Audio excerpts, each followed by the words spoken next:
आज शिव महापुराण जी की कथा के क्रम में आज शिव महापुराण के कोटि रुद्र संहिता का आज 31वां अध्याय। इस अध्याय का नाम है 11वें ज्योतिर्लिंग रामेश्वर का वर्णन।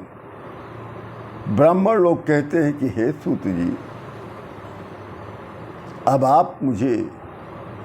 अब आप हम लोगों को रामेश्वर ज्योतिर्लिंग का वर्णन सुनाइए।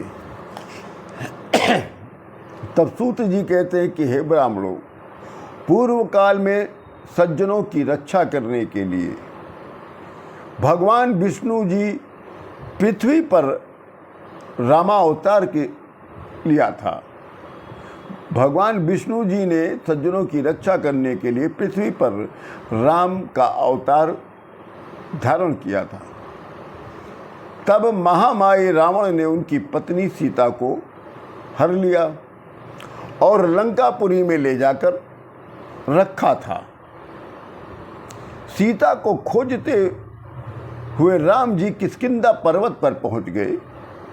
वहां पर राम जी की मित्रता सुग्रीव से हुई और फिर उन्होंने सुग्रीव के से दुश्मन शत्रुता रखने वाले उनके बड़े भाई बाली का राम जी ने वध किया। कुछ दिनों बाद लक्ष्मण और सुग्रीव ने विचार किया कि सीता जी को खोजने के लिए हनुमान सहित कुछ प्रमुख बानरों को चारों ओर भेज दिया जाए।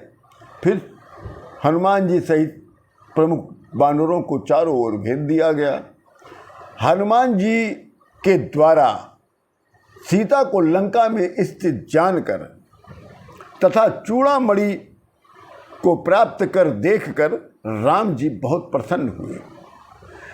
फिर श्री राम जी और हनुमान, लक्ष्मण, सुग्रीव तथा 18 पदम संख्या में बानरों की सेना सहित सब दक्षिण दिशा में खारे समुद्र के तट पर पहुंच गए। समुद्र तट पर निवास करते हुए श्री रामचंद्र जी ने लक्ष्मण और बानरों से सेवित होने पर भी विलाप करना शुरू कर दिया। राम जी विलाप में कहते हैं कि हे हाय, महान शोक है, जानकी तू कहाँ चली गई, तू किस प्रकार से आएगी, तुम किस प्रकार से मिलोगी, ये कितना गहरा समुद्र है, इसे पार करना तो बानरी सेना में समर्थ नहीं है।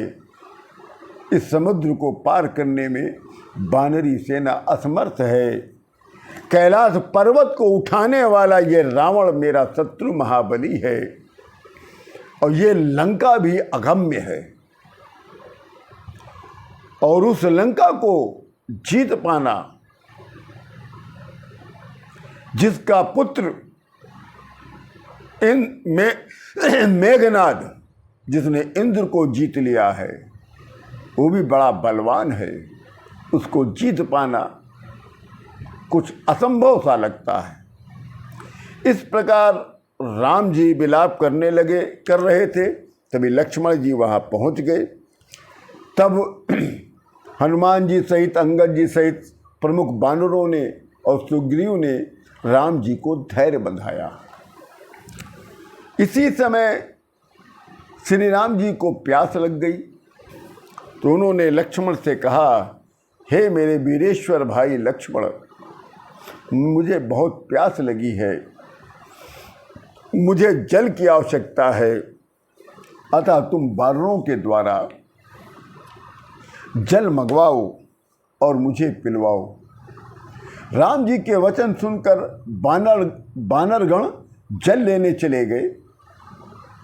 चारों दिशाओं से जल लाकर बानर लोग कहते हैं रामचंद्र जी से कि हे स्वामी, हम लोग आपकी आज्ञा अनुसार ये शीतल जल लेके आए हैं।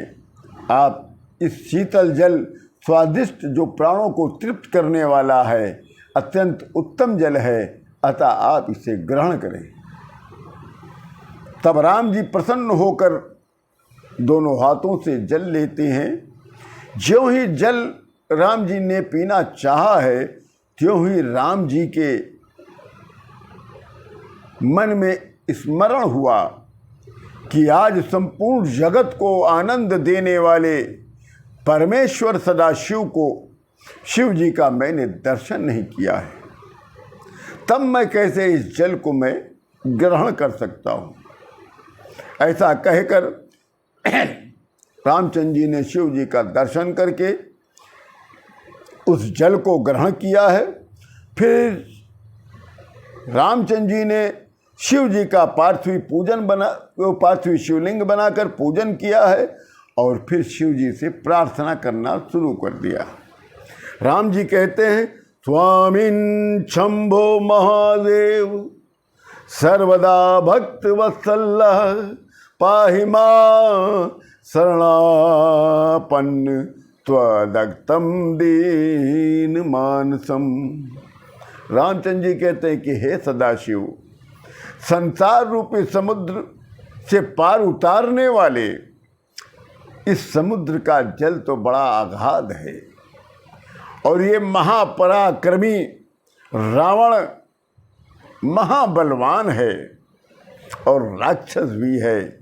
मेरे पास युद्ध का साधन के नाम पर केवल ये वानरी सेना है जो बड़ी चंचल है। अतः आप मुझे अपना अभीष्ट प्रदान करें, मेरे कार्य सिद्धि के लिए आप युक्ति सुझाएं कि मैं इस कार्य सिद्धि को किस प्रकार से सिद्ध करूं। अतः हे प्रभु, मेरे इस कार्य में आप सहायक बने, क्योंकि आपके बिना मेरा कार्य होना संभव नहीं है। क्योंकि ये मेरा जो शत्रु है रावण, ये रावण तो आपका भी बड़ा परम भक्त है और आपका वर प्राप्त करके त्रैलोक के सभी लोगों से ये अजय है। और हे सदाशिव, मैं भी तो आपका दास हूँ और सर्वथा आपके अधीन हूँ। ऐसा विचार करके मेरा पक्षपात करें। इतना कहकर श्री राम जी ने शिव जी को बारंबार प्रणाम किया है और फिर राम जी ने शिव जी की पार्थिव पूजन करना शुरू कर दिया है, मंत्र का उच्चारण करना शुरू कर दिया है और पार्थिव शिवलिंग के समक्ष श्री रामचंद्र जी ने नृत्य करना प्रारंभ किया है, गाल बजाना शुरू कर दिया है। तभी तदाचा शंकरो देवा सुप्रसन्नो बभूव। तभी शंकर भगवान प्रसन्न हो गए और प्रसन्न मुद्रा में ज्योति स्वरूप में सपरिवार सहित सदाशिव प्रकट हो गए और कहते हैं कि हे राम, तुम्हारा कल्याण हो, वर मांगो। सदाशिव के दर्शन से श्री राम सहित सभी लोग, जितनी वानरी सेना थी, सभी लोग पवित्र हो गए। फिर राम जी शिव जी की पूजा करना शुरू कर दिया और युद्ध में रावण पर विजय प्राप्त करने के लिए निवेदन किया। तब शिव जी कहते हैं कि हे श्री राम, तुम्हारी ही विजय होगी।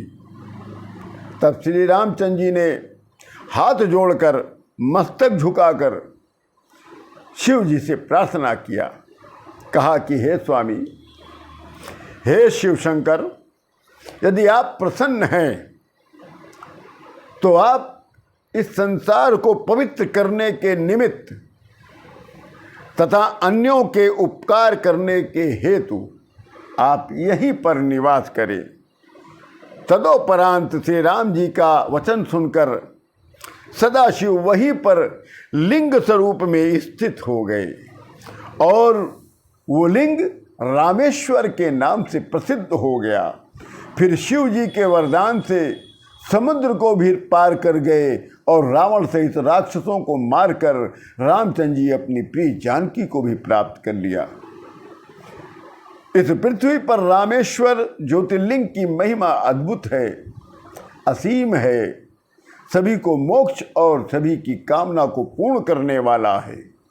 इति वत्स समाख्यातम ज्योतिर्लिंग शिवस्य तु रामेश्वरामिदं दिव्यम सुरण्यवता पापहारकम। इसी के साथ ये दिव्य कथा, ये दिव्य अध्याय पूर्ण होता है। आप सभी लोगों को राम राम।